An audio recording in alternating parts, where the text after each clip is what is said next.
창세기 2장입니다. 창세기 2장 4절로 7절까지 보시겠습니다. 창세기 2장 4절로 7절까지입니다. 교독하시겠습니다. 창세기 2장 4절입니다. 이것이 천지가 창조될 때에 하늘과 땅에 내르기니 여호와 하나님이 땅과 하늘을 만드시던 날에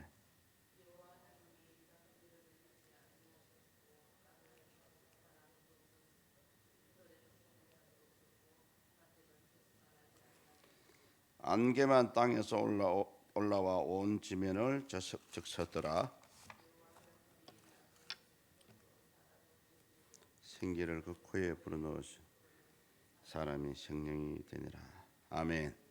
예, 어제까지 이제 창세기 2장 3절까지가 어떻게 보면 하나님의 창조 사역의 끝이었고요. 이제 오늘부터는 이제 새로운 이제 내용들이 이제 펼쳐지게 됩니다. 앞으로 이제 펼쳐질 사역들은 인간의 타락과 또 하나님의 심판, 그리고 다양한 문화의 이제 사회로 이제 퍼지는 인간 문화의 그 모습들을 이제 우리에게 보여주고 있습니다. 바벨탑 사건까지요. 특히 여기서 우리가 이제 꼭 기억해야 될 부분이 있습니다. 많은 분들이 놓치고 있는 게 뭐냐면은 과연 하나님과 최초의 인간 아담, 또 하나님과 우리 인간 모든 인간을 대표하는 아담과의 관계가 어떤 관계일까? 여러분 어떤 관계입니까? 부모와 자식 관계입니까? 사실은 우리가 많이 놓치고 있는 부분이 이 부분이에요. 하나님과 우리 인간은 철저하게 계약 관계입니다. 사실은 이것을 언약 관계라 그러고요. 신학적으로 얘기하면은 선악과 언약이라고 얘기합니다. 선악과 언약. 많은 분들이 창세기를 읽으면서 왜 인간과 하나님이 이런 계약을 했나라고 의문을 많이 가지고 계십니다. 이미 대화를 통해서 하나님과 아담 사이의 대화를 통해서 언약 관계가 이루어졌어요. 물론 문서상은 아니지만은, 왜냐하면 이 당시에는 말과 말로서 하는 언약밖에 없었거든요. 말과 말로서. 많은 분들이 오늘날 많은 분들이 이제 입술로 이렇게 얘기하다 보면은 부도수표를 남발하지 않습니까?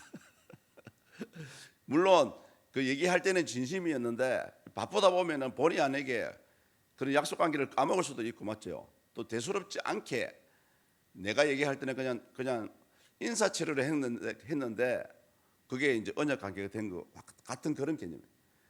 그래서 어떤 신학자들은 이거는 참 일방적으로 불공평한 관계다라고, 언약 관계다라고 얘기하기도 합니다.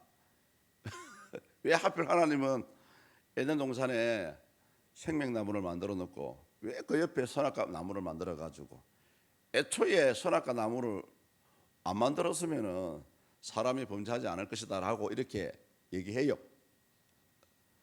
그런데 이제 그 부분은 우리가 한 부분만 알고 있는 생각이고요. 철저하게 하나님과 우리 인간은 선악과 언약을 통해서 그런 관계가 유지가 되었습니다. 그래서 이제 이 언약 관계가 이제 약속을 하는 게 중요한 게 아니고, 만약에 하나님이든 사람이든 한쪽이 어기게 되면 어떻게 될까요? 그게 중요해요, 사실은. 만약에 한쪽이 그것을 어기게 되면은 오늘날 치면은 법적인 책임을 져야 된다는 그런 관계였어요. 그래서 우리가 많은 분들이 이 부분에 대해서 연구를 많이 했습니다. 그래서 어떻게 이제 결론을 내렸냐 하면은 하나님과 인간이 맺은 이 선악과 언약은 아주 동등하고도 공평한 계약 관계였다라고 정의를 내리고 있어요. 만약에 그렇지 않습니까? 아무리 뱀이 아담과 하와를 유혹했다 할지라도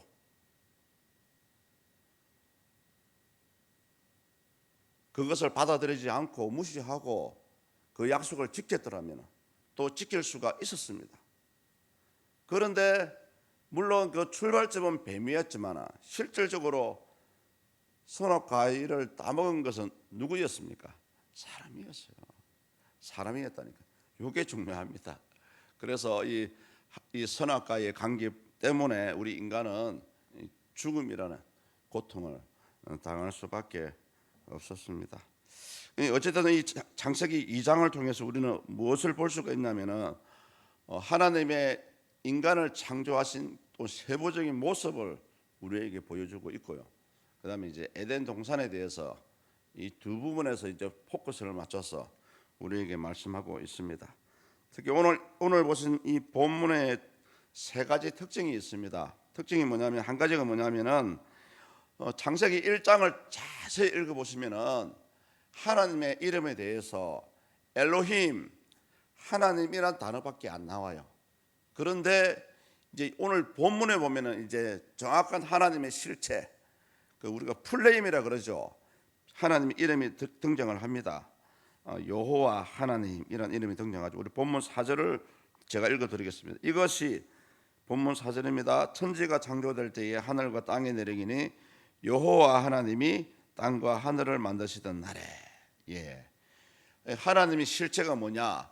여호와 하나님으로 이제 정확하게 등장을 합니다. 성경에 보면 이 여호와라는 말씀 자체가 5321번 나와요. 5321번. 이것은 뭐냐면은 이제 하나님이 정확하게 누구인지를 우리에게 밝히는 부분이라고 볼 수가 있고요. 아울러서 하나님과 인간이 이 언약 관계를 맺었을 때에 그 언약의 근거가 바로 여호와라는 이름에 근거를 두고 있다라고 우리 신학자들은 그렇게 생각을 하고 있습니다. 그래서 우리가 기도하실 때도 마찬가지로 성도님들 기도하실 때 다양한 기도를 하지 않습니까? 그런데 때로는 부시불식간에 하나님과 언약을 맺어가는 그런 기도를 할 수도 있어요. 그걸 서원 기도라 그러죠. 일반적으로 하나님 제가 예를 들어 볼게요. 하나님 우리 아들 잘 되게 하면은 이 아들 하나님 나라 영광을 위해서 사용하겠습니다. 그 일반적인 기도잖아요. 근데 이것을 하나님께서 받아들일 때는 약속으로 받아들일 수가 있다는 거. 그래서 성도님들 기도하실 때 아주 지혜롭게 기도하셔야 됩니다. 정확하게 선을 그어서 기도해야 됩니다. 그러다 보니까 부모님도 모르고 그 자녀도 모르는 사이에 그 자녀가 이미 하나님께 나시리로 바쳐지는 그런 경우가 있어요. 그런데 그걸 모르고 자기 그냥 주어진 그 삶을 살아가잖아요. 그런 사람은 이상하게 일이 안 풀려요. 왜 그런지 아십니까? 그 부모님을 통해서 이미 하나님께 바쳐졌는데 그런 나세린적인 삶을 살지 않으니까 일이 안 되는 거예요. 그래서 우리 성도님들 기도하실 때 아주 지혜롭게 조심스럽게 기도하셔야 돼요. 근데 또 하나는 뭐냐면은 좀 이 본문 중에 본 5절을 보시면은 약간 좀 창세기 1장과 좀 차이가 나는 부분이 있어요. 분명히 창세기 1장에 보시면은 세 번째 날에 하나님께서 각종 식물을 만들었거든요. 그런데 지금 이 부분은 5절을 읽어보시면 뭐냐면 이 부분은 뭐냐면은 인간을 만들기 직전 6일째 되는 날에 그 땅의 상태를 우리에게 얘기해주고 있습니다. 우리 한 5절을 같이 한번 읽어볼까요? 여호와 하나님이 땅에 비를 내리지 아니하셨고 땅을 갈 사람도 없었으므로 들에는 초목이 아직 없었고 밭에는 채소가 나지 아니하였으며. 예, 이렇게만 읽어보면은 분명히 셋째 날에 모든 식물을 만들고 땅을 만드는 부분과 역행이 되는 부딪히는 그런 부분입니다. 그렇지 않습니까? 분명히 하나님 땅을 만드셨고요. 셋째 날에 모든 식물을 만들었어요. 그런데 6일째 인간을 만들기 직전의 상태거든요. 인간을 만들기 직전의 상태, 땅의 상태인데 모순되지 않습니까? 많은 분들은 이 부분을 읽어도 그냥 넘어가요. 그런데 문제는 뭐냐면은 원문에 보면은 이 부분이 정확하게 구분이 되어 있습니다. 3일째 얘기하는 땅은 그 말 그대로 땅이라고 얘기합니다. 그 히브리어로 하레츠라고 읽죠. 그런데 오늘 방금 읽었던 5절 들과 밭 이 부분은 뭐냐 하면은 히브리어로 사데라고 읽는데요. 사람이 경작하는 토지를 가리키는 부릅니다. 땅 전체를 얘기하는 게 아니고, 그러니까 하나님이 이미 땅을 만들었고 식물을 만들어 놓으셨지만은 인간을 만들기 직전에는 누군가가 땅을 갈거나 농사를 짓지 않았기 때문에 본문 5절과 같이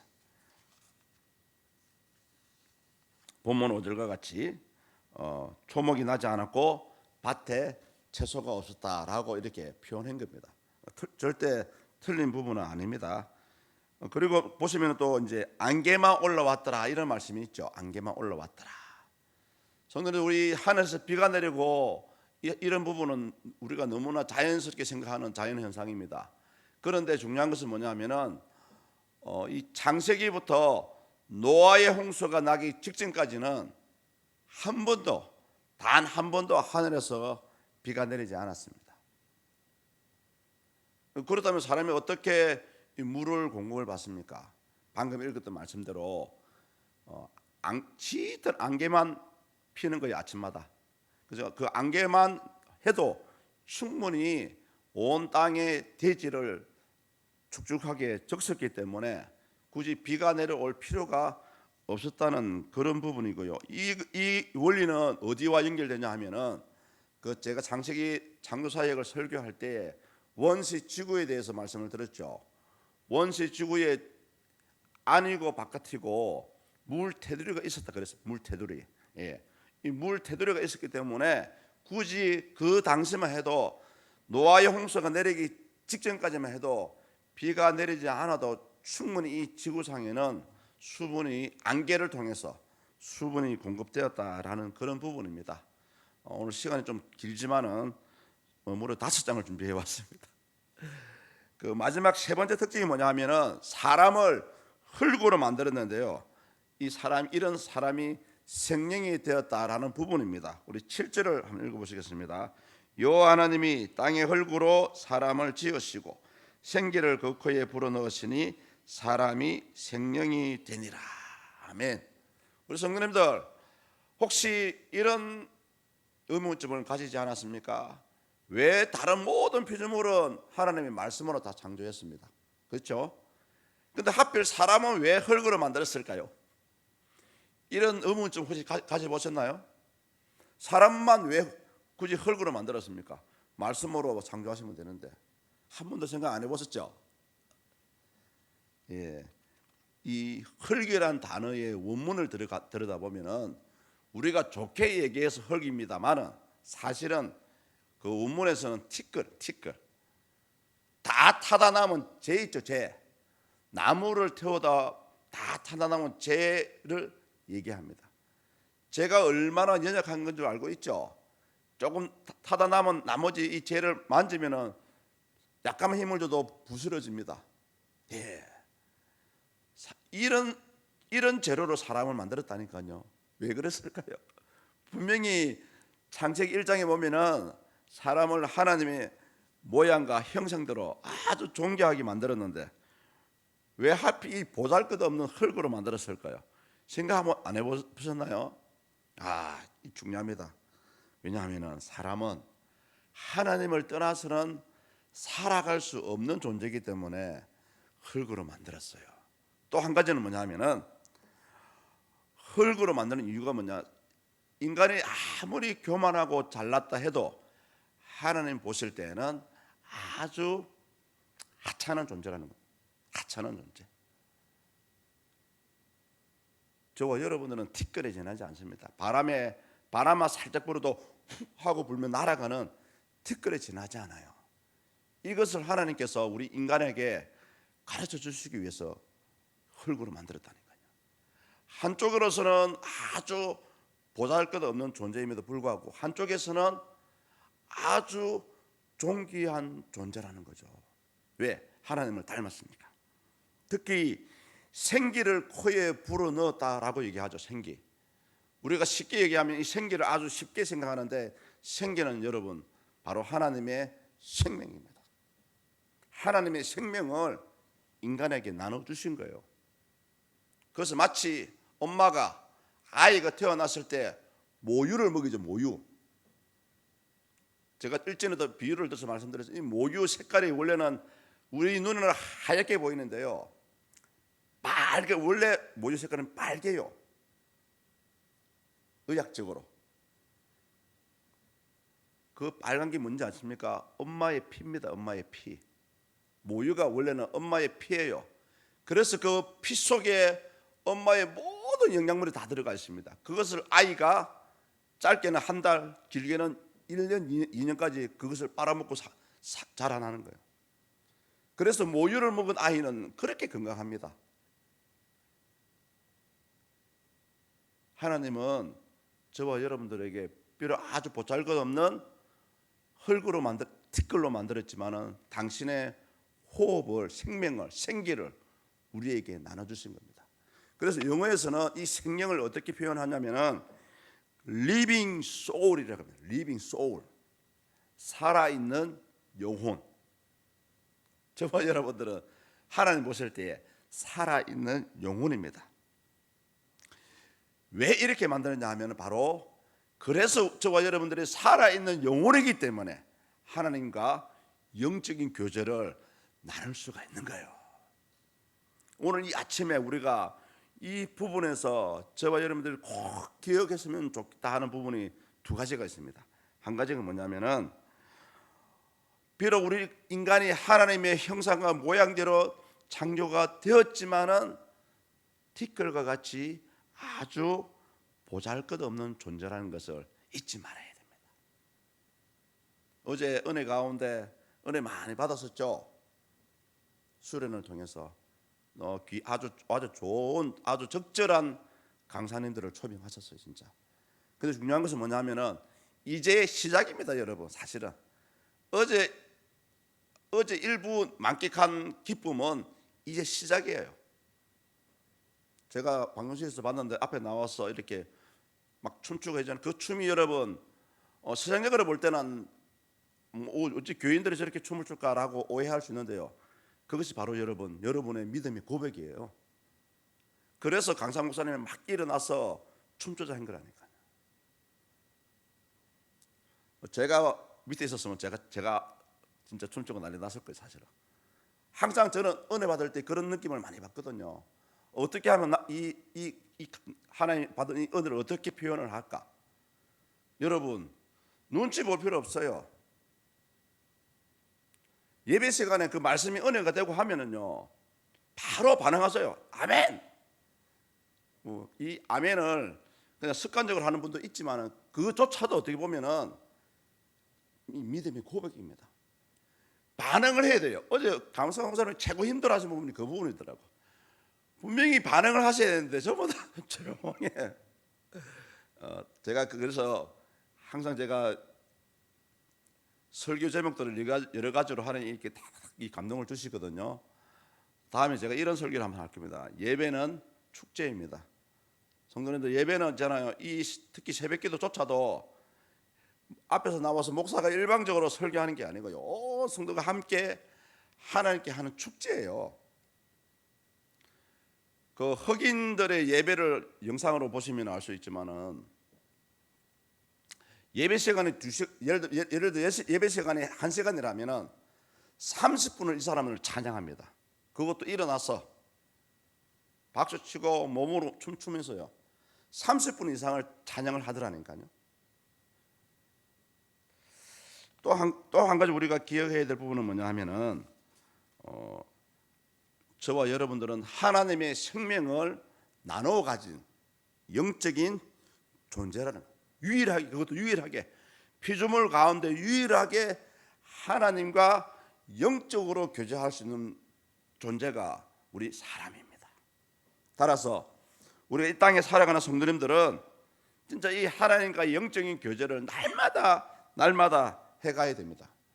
그것을 창세기에 보면은 딱 두 글자로 얘기하죠. 그 영적인 교제를 나누는 사람을 동행하였더라.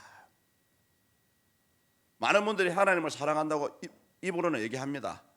그런데 정작 실제로 삶 가운데 하나님과 동행하지는 않아요. 이 동행이 여러분 바로 하나님과 영적인 교제예요. 그래서 일반적으로 우리가 할 수 있는 부분은 예배, 기도, 말씀 이 세 가지를 통해서 우리 사람은 하나님과 영적으로 교제할 수 있다는 것입니다. 저와 여러분들의 삶이 얼마나 남아 있는지는 아무도 장담하지 못하지만은 아침에 죽음에 대해서 얘기했죠. 죄송합니다. 향후 50년 뒤에는 여기 남아 있을 사람 아무도 없어요. 그렇다면은 이 짧은 마치 손살같이 지나가는 이 찰나와 같은 삶을 살아가는 저와 여러분들, 하루하루 살아갈 때에 의미 없이 살아가지 마시고 오늘도 주님과 동행하는 그런 믿음의 삶을 살아갈 수 있기를 축복합니다. 기도하시겠습니다. 하나님 감사합니다. 이 새벽에 어제 늦게까지 집회를 하고도 또 이 새벽에 나온 사랑하는 저희 백성을 주님 축복해 주시옵소서. 기억해 주시옵소서. 아버지, 이들 주님과 늘 동행할 수 있는 우리 성도님들의 삶이 될 수 있도록 역사해 주시고, 특별히 이 아침에도 주님께 기도해야 할 여러 가지 제목들과 이유가 많습니다. 하나님 특별히 기억해 주셔서 사랑하는 주의 백성들의 간구함을 들으시고 응답하시고 역사하시고 인도하여 주시옵소서. 특별히 하나님 은혜 가운데 우리 안동노예 여조도의 주체 학예 수련을 진짜 기쁨과 감사와 하나님 영광으로 아버지 잘 마치게 하심을 감사합니다. 수고하신 모든 분들, 겉으로 드러났지 않지만 눈에 보이지 않는 섬기가 그 봉사 위에 하나님 축복해 주시옵소서. 100배로 60배로 30배로 역사해 주시고, 특별히 또 우리 여전도의 임원, 수고하신 임원분들, 하나님 그 섬기는 교회 하시는 생업의 복을 주셔서 더 좋은 것으로, 더 많은 것으로 하나님께 영광 올려드릴 수 있는 우리 안동도의 여전도회가 될 수 있도록 축복하여 주시옵소서. 이 아침에도 하나님의 은혜가 있기를 소망하며 감사합니다. 예수 그리스도 이름으로 기도드립니다. 아멘.